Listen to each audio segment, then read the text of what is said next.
तो आइए बच्चों चलते हैं क्वेश्चन नंबर 3 पे। इसके पहले क्वेश्चन नंबर 1 और 2 पिछली वीडियो में आपको बताई जा चुकी हैं। तो चलते हैं तीसरे क्वेश्चन पे।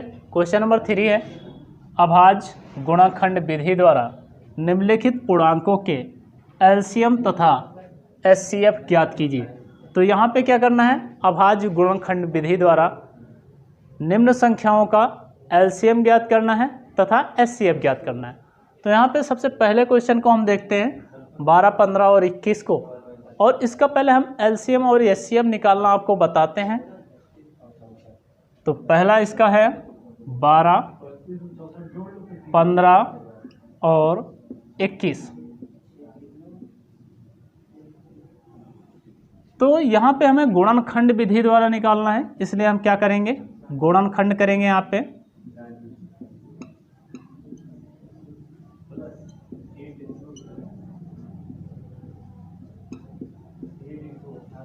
तो यहाँ पे गुणनखंड विधि द्वारा निकालने के लिए 12 का हम गुणनखंड कर लेते हैं। इस 12 को लिखेंगे 2 दूना 4 तिहाई 12। इस 12 को लिखेंगे 2 दूना 4 तिहाई 12। अब हम 15 का गुणनखंड करते हैं। 15 को लिखेंगे 3 पचे 15। 15 को लिखेंगे 3 पचे 15। अब 21 को देखा जाए तो लिखेंगे 3 सते 21। तो यहाँ पे सबसे पहले हम क्या करते हैं, एचसीएफ निकालते हैं। एचसीएफ पहले निकालेंगे तो देखेंगे तीनों में क्या चीज़ कॉमन है। अगर तीनों में जो चीज़ कॉमन होगा वही हमारा होगा एचसीएफ। तो यहाँ पे कॉमन देख लेते हैं। तो यहाँ तीनों में अगर कॉमन देखा जाए तो 3 यहाँ पे मिल रहा है, 3 यहाँ पे भी मिल रहा है और 3 यहाँ पे भी। तो अगर तीनों में 12, 15 और 21 में कॉमन देखा जाए तो केवल 3 मिल रहा है। तो इस प्रकार इसका जो एचसीएफ होगा वो हो जाएगा 3। अब हम बात करेंगे एलसीएम की। तो एलसीएम निकालते हैं यहाँ से। तो जो चीज़ इसमें कॉमन है उसको भी लिखनी है और जो कॉमन नहीं है उसको भी लिखनी है। तो यहाँ पे अगर 2 देखा जाए, 2 एक जगह पे है और नीचे कहीं नहीं मिल रहा है, तो हम 2 को एक बार लिख लेते हैं। फिर इस 2 की बात करें तो 2 यहाँ पे मिल रहा है और कहीं नहीं मिल रहा है, तो इसको भी लिख लेते हैं। फिर 3 देखा जाए तो यहाँ पे भी मिल रहा है, यहाँ पे भी मिल रहा है और यहाँ पे भी, मतलब 3 तीनों जगह पे है, लेकिन इसको लिखेंगे केवल एक ही बार।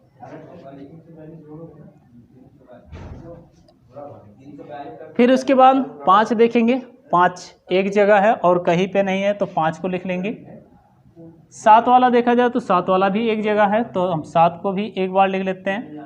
और यहाँ से हम गुणा करा लेते हैं। जब यहाँ से गुणा कराएंगे तो 2 दूना 4 तिहाई 12, 12 पंचे 60 और 7 छंग 42, मतलब 420। यहाँ से हो जाएगा 2 दूना 4, 4 तिहाई 12, 12 पंचे 60 और 6 सते 42, मतलब हो जाएगा 420। तो ये तो था आपका एलसीएम। तो इस प्रकार देखा गया कि 12, 15 और 21 का जो एचसीएफ है वो 3 होता है और एलसीएम 420 होता है। अब हम बात करते हैं इसके सेकंड की। इसका भी क्या करना है, अभाज्य गुणनखंड विधि द्वारा हमें हल करना है।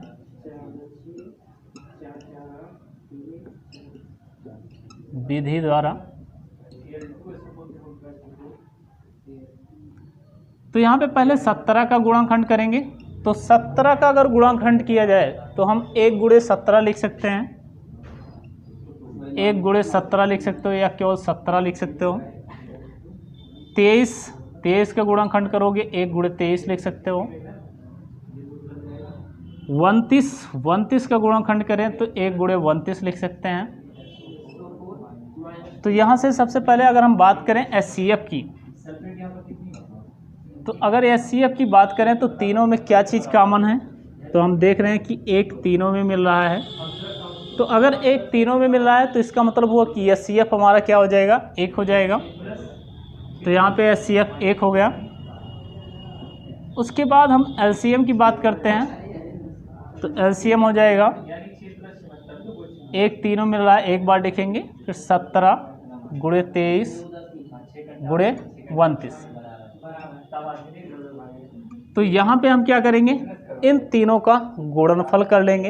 इन तीनों का जो गुणनफल आएगा वो हमारा कहलाएगा एलसीएम। तो इसका गुणनफल करके आप लोग लिख लेंगे। अब हम बात करते हैं इसके तीसरे क्वेश्चन की। अगर इसका तीसरा देखा जाए तो इसका तीसरा है 8, 9 और 25। इसका भी हमें गुणनखंड विधि द्वारा निकालना है। तो हम 8 को तोड़ेंगे, 2 गुणे 2 गुणे 2, 2 दूना 4 दूना 8। 9 को तोड़ेंगे, 3 गुणे 3। उसके बाद 25 का गुणनखंड करेंगे, 5 गुणे 5। अब ये CF निकालेंगे। SCF अगर देखा जाए तो यहाँ तीनों में कोई भी चीज़ कॉमन नहीं मिल रही है। जब कोई भी चीज़ कॉमन नहीं होती है तो वहाँ पर SCF 1 होता है, तो इसका SCF हो जाएगा 1। अगर LCM की बात करें तो जो चीज़ कॉमन होगा उसे भी लिखेंगे, जो नहीं कॉमन होगा उसको भी लिखेंगे। तो यहाँ पे 2 देखें, एक जगह है, बाकी और जगह नहीं है तो 2 लिख देंगे। ये 2 यहाँ पे है और जगह नहीं है तो इसको भी लिख लेंगे। ये 2 यहाँ पे है और जगह नहीं है तो इसको भी लिख लेंगे। 3 यहाँ पे है लेकिन और दोनों में नहीं है तो 3 को भी लिख लो। ये 3 भी नहीं है तो इसको भी लिख लो। फिर गुणे ये 5 यहाँ पे है लेकिन यहाँ पे नहीं है तो इसको भी लिख लो। फिर ये 5 भी नहीं है तो यहाँ से सबको गुणा करा देंगे। जब सबको गुणा कराएंगे तो 2 दूना 4, दूनी 8, 3 24, 24 या 72। तो यहाँ से हो जाएगा 72 गुणे 50 25 हो जाएगा। गुणा कराएंगे तो 25 दूना 50 की 0, हासिल है 5। 25 सत्ते 175 और 5 180। तो यहाँ से हो जाएगा हमारा 7800। जिसको गुणा ना आता हो तो यहाँ पे गुणा करके चेक कर लेना। 25 दूना 50 की 0, हासिल है 5। 25 सत्ते 25 चौका 100 होता है, 25 छक्का 150 होता है, 25 सत्ते 175 और 5 जोड़ लेंगे 180। तो इस प्रकार 8, 9 और 25 का SCF 1 आ जाएगा और LCM आ जाएगा 1800। तो ये तो बात थी हमारे क्वेश्चन नंबर 3 की। अब हम बात करेंगे अगले क्वेश्चन की, क्वेश्चन नंबर 4 की बात करेंगे। आइए चलते हैं क्वेश्चन नंबर 4 पर। क्वेश्चन नंबर 4 दिया गया है कि SCF दिया गया है 306 और 657 का। दो संख्या हैं 306 और 657, इन दोनों का SCF दिया गया है आपको 9। तो हमें LCM ज्ञात करना है 306 और 657 का। हमें क्या करना है, दो संख्याएं दी गई हैं 306 और 657, इन दोनों का हमें पहले SCF दिया गया है 9 और LCM हमें निकालना है। तो हम लोगों ने SCF तथा LCM के संबंध के विषय में हमने पढ़ा था, तो वहाँ से संबंध को पहले लिख लेते हैं। तो हम लोगों ने पढ़ा था कि दो संख्याओं का गुणनफल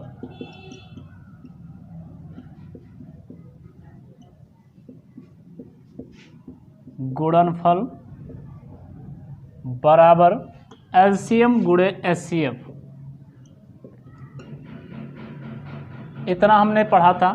तो यहाँ से हमें LCM ज्ञात करना है। अगर LCM ज्ञात करना है तो LCM को एक तरफ नोट कर लेते हैं, SCF को इसके नीचे भेज देते हैं।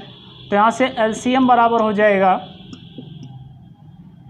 दो संख्याओं का गुणनफल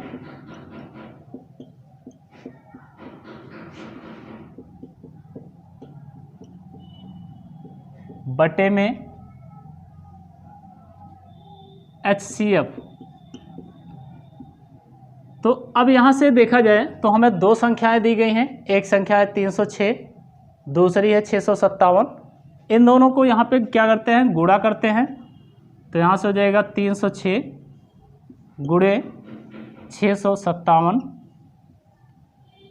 बटे में HCF लिखना है। तो इसका HCF हमें दिया गया है क्वेश्चन में 9 है, तो यहाँ से हम 9 रख लेते हैं। और अब हमें क्या करना है, इस 9 से इसको काट देना है, विभाजित कर देना है। तो 9 से इसको हम काटें, इस वाले को अगर काटें तो 963 आ जाएगा, 2 बच जाएगा, 27 हो जाएगा, 9 त्रिक 27। तो यहाँ से एलसीएम आ गया 306 गुणे 73। तो यहाँ से हम कह सकते हैं कि एलसीएम जो हमारा आया वो आया 306 गुणे 73। अगर इन दोनों का हम गुणा कराते हैं तो यहाँ से हमारा आ जाएगा 22,338 और ये है हमारा आंसर क्वेश्चन नंबर 4 का। और अब हम इसके बाद देखेंगे क्वेश्चन नंबर 5 को। आइए देखते हैं क्वेश्चन नंबर 5 को। क्वेश्चन नंबर 5 है, जांच कीजिए कि क्या किसी प्राकृत संख्या n के लिए 6 की पावर n अंक 0 पर समाप्त हो सकती है। तो यहाँ पे देखें 6 की पावर n, इस 6 की पावर n जो लिखा है इस 6 को हम गुणनखंड करेंगे और इसको 2 भागों में तोड़ देंगे। इस 6 को हम लिख सकते हैं 2 गुणे 3 की पावर n कर लेंगे। तो यहाँ पे हम लिख सकते हैं 2 की पावर n गुणे 3 की पावर n। क्वेश्चन में कह रहा है कि 6 की पावर n अंक जो है वो 0 पे समाप्त हो सकता है कि नहीं। तो अगर हम बात करें 0 पर समाप्त होने की, तो 0 किस किस अंक पे होता है ये देख लेते हैं। अगर हम देखें तो 0 हमारा हो सकता है 10 पर और हो सकता है 100 पर, ऐसे संख्याएं बढ़ती रहेंगी। तो अगर हम बात करें केवल 10 की, अगर हम 10 की बात करें तो इस 10 का जो गुणनखंड होता है वो होता है 2 गुणे 5। इसका मतलब अगर इकाई के अंक पे 0 है तो इकाई के अंक पे 0 लाने के लिए हमेशा जो गुणनखंड होना चाहिए वो 2 और 5 के रूप में होना चाहिए, 2 और 5 के रूप में होना चाहिए। इसी प्रकार अगर हम 100 को देखें, इसी प्रकार अगर हम 100 को देखते हैं तो 100 को लिख सकते हैं 4 गुणे 25 और इस 4 को लिखते हैं 2 की पावर 2 क्योंकि 2 दूना 4 होता है। इस 25 को लिखते हैं 5 की पावर 2। तो यहाँ पे भी लास्ट में 0 होने के लिए 2 और 5 का होना अति आवश्यक है। तो यहाँ पे अगर देखा जाए तो 6 की पावर n का जब हम गुणनखंड करते हैं तो 2 और 3 के रूप में टूटता है। तो यहाँ पे 2 तो हमें मिल रहा है लेकिन 3 मिल रहा है, 5 नहीं मिल रहा है। और अगर 5 नहीं मिल रहा है तो यहाँ पे कोई 0 नहीं प्राप्त हो सकता है, क्योंकि हमें शून्य प्राप्त करने के लिए गुणनखंड को 2 और 5 के गुणे के रूप में होना चाहिए। तो यहाँ से हम लिख सकते हैं शून्य प्राप्त करने के लिए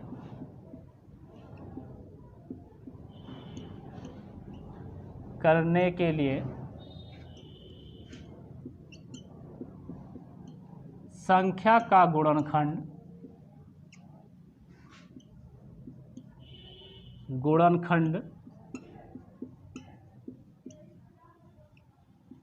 2 की पावर m लिख लेते हैं गुणे 5 की पावर n, मतलब इन दोनों की पावर कुछ भी हो सकती है, के रूप में होना चाहिए। जबकि यहाँ देखा जाए तो 6 की पावर n, जबकि 6 की पावर n 2 की पावर m गुणे 5 की पावर n के रूप की नहीं है। अतः 6 की पावर n शून्य पर समाप्त नहीं हो सकती है,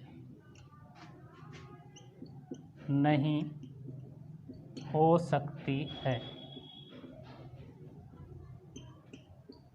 तो इस प्रकार बच्चों हम कह सकते हैं कि अगर किसी भी संख्या को शून्य पे समाप्त करना है तो सबसे ज़रूरी बात यह है कि उसका जो गुणनखंड होना चाहिए वो 2 की पावर m गुणे 5 की पावर n के रूप में होना अति आवश्यक है।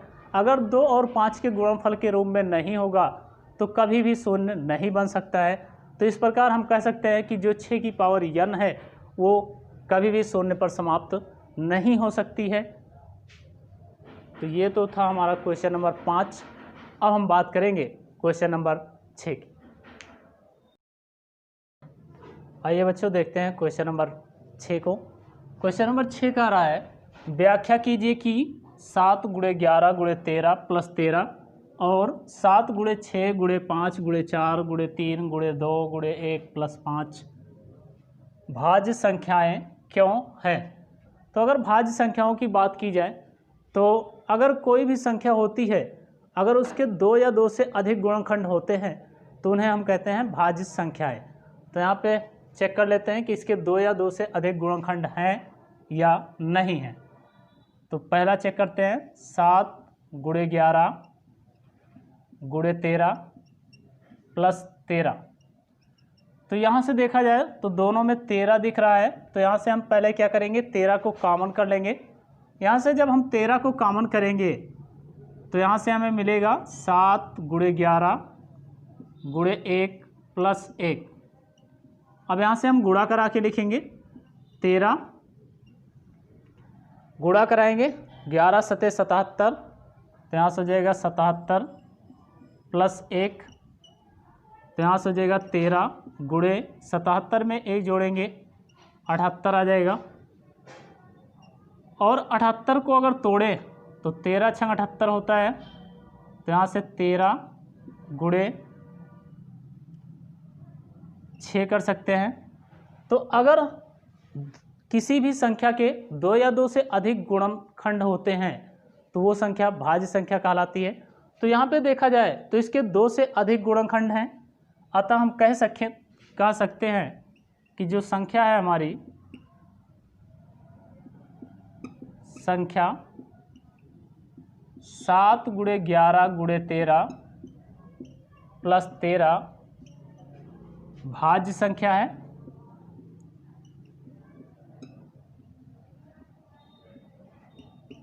अब हम बात कर लेते हैं अगली संख्या की। अगली संख्या हमारे पास है 7 × 6 × 5 × 4 × 3 × 2 × 1 + 5। इसको भी हमें चेक करना है कि ये भाज्य संख्या है या नहीं। तो इसको चेक करने के लिए पहले हम इसको सॉल्व करेंगे और देखेंगे कि इसके 2 या 2 से अधिक गुणनखंड है या नहीं। अगर 2 या 2 से अधिक गुणनखंड होते हैं तो कहेंगे भाज्य संख्या है, अगर 2 से अधिक गुणनखंड नहीं होते हैं तो भाज्य संख्या नहीं है। तो यहाँ पे अगर देखा जाए दोनों में तो देख रहे हैं कि 5 दोनों में कॉमन मिल रहा है। तो यहाँ से हम 5 कॉमन कर लेते हैं। तो यहाँ से बचेगा 7 × 6 × 4 × 3 × 2 × 1 प्लस यहाँ से 1 बच जाएगा। यहाँ से हमने 5 कॉमन कर लिया इसलिए 7 × 6 बचेगा, × 4 बचेगा, 5 यहाँ से कॉमन हो चुका है इसलिए यहाँ से 5 हट जाएगा। अब यहाँ से लिख सकते हैं 5। अब इसको हम गुणा कराएंगे। अगर गुणा कराएं तो यहाँ से हो जाएगा 4 × 3 = 12। पहले इधर से गुणा करा लीजिए, 7 × 6 = 42 कर लेंगे। तो यहाँ से हो गया 42 गुणे 4 × 3 = 12, दूनी 24 हो जाएगा और प्लस 1। अब यहाँ से हम 42 और 24 का पहले गुणा करा लेते हैं। तो 42 और 24 का इधर हम गुणा करा लेते हैं। तो 4 दूनी 8 हो जाएगा, 4 चौक 16, यहाँ से 2 दूना 4, 2 चौक 8, यहाँ से 8 आ जाएगा, 6 4 10 के 0 आ जाएगा, 8 1 9 और 1 10 आ जाएगा। तो यहाँ से हो जाएगा 5 गुणे 1008 प्लस 1। तो यहाँ से हो जाएगा 5 गुणे 1009। तो अगर यहाँ से देखा जाए तो यहाँ पर 2 गुणनखंड हो चुके हैं और अगर 2 या 2 से अधिक गुणनखंड कहीं भी हो जाते हैं तो कहते हैं भाज्य संख्या। तो इसको हम अधिक न तोड़ करके यहीं पर लिख सकते हैं। अतः संख्या 7 × 6 × 5 × 4 × 3 × 2 × 1 प्लस 5 भाज्य संख्या है।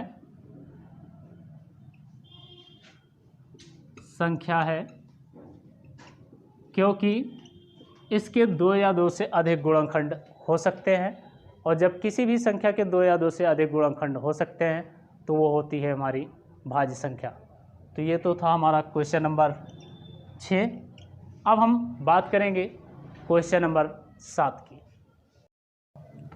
आइए बच्चों देखते हैं क्वेश्चन नंबर 7 को। क्वेश्चन नंबर 7 कह रहा है कि एक खेल का मैदान है और इस खेल के मैदान के चारों तरफ एक वृत्ताकार पथ बना हुआ है, और इस वृत्ताकार पथ पर 2 लोग दौड़ लगा रहे हैं, और जब दोनों लोग चक्कर लगाते हैं इस पर, तो स्टार्ट करते हैं यहाँ से, और जब सोनिया यहाँ से चक्कर लगाना स्टार्ट करती है तो उसको एक चक्कर लगाने में 18 मिनट लगते हैं। सोनिया को एक चक्कर लगाने में 18 मिनट का समय लगता है। और दूसरे हैं रवि, और रवि भी यहीं पे स्टार्टिंग करते हैं यहीं से, और वो भी चक्कर लगाना स्टार्ट करते हैं, और उन्हें एक चक्कर लगाने में 12 मिनट का समय लगता है। तो क्वेश्चन में आपसे पूछा जा रहा है कि अगर दोनों लोग एक ही जगह से स्टार्टिंग करते हैं और चक्कर लगाते हैं तो कितने समय बाद पुनः एक दूसरे से उसी स्थान पर आकर के मिलेंगे।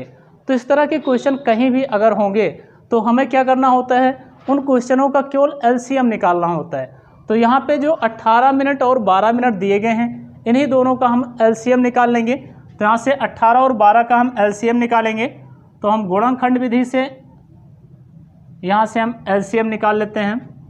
तो 18 को अगर तोड़ा जाए तो इसको हम लिख सकते हैं 6 त्रिक 18, तो 2 तिहाई 6, 6 त्रिक 18, और इस 12 को हम लिख सकते हैं 2 दूना 4 तिहाई 12। अब इस दोनों का हमें क्या करना है, एलसीएम निकालना है। तो एलसीएम निकालने के लिए जो चीज़ें कॉमन होती हैं उसको भी लिखते हैं, जो कॉमन नहीं है उनको भी लिखते हैं। तो यहाँ पे 2 दिख रहा है, दोनों में कॉमन है, तो यहाँ पे 2 लिख लेंगे। यहाँ पे इस 3 को देखें तो 3 कॉमन नहीं है, तो 3 को भी लिख लो। इस 3 को अगर देखा जाए तो ये 3 कॉमन है, तो यहाँ पे 3 को भी लिख लेंगे। बाकी ये 2 बचा हुआ है, तो ये 2 यहाँ पे है लेकिन ऊपर वाले में नहीं है, तो इसको भी लिख लेंगे और सबको गुणा करा देंगे। तो जब हम सबको गुणा कराएंगे तो 2 तिहाई 6, 6 त्रिक 18, 18 दूनी 36, तो यहाँ से 36 मिनट आ जाएगा। तो हम यहाँ से कह सकते हैं कि जो सोनिया और रवि हैं ये दोनों दोबारा एक ही स्थान पर 36 मिनट के बाद मिलेंगे। तो यहाँ से हम लिख सकते हैं, अतः सोनिया और रवि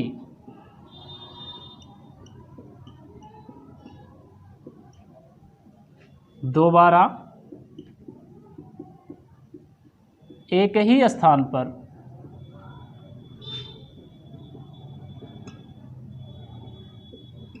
36 मिनट के बाद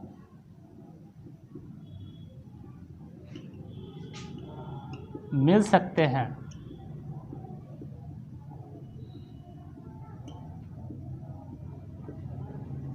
तो यहाँ से हमारा एलसीएम हो गया 36। तो ये था हमारा क्वेश्चन नंबर 7, और इस क्वेश्चन नंबर 7 का जो आंसर है वो होगा आपका 36 मिनट। ये 36 मिनट आपका आंसर है। तो बच्चों अब हम आपको मिलेंगे अगले वीडियो में प्रश्नावली 1.3 के साथ और उसके इंट्रोडक्शन के साथ। धन्यवाद।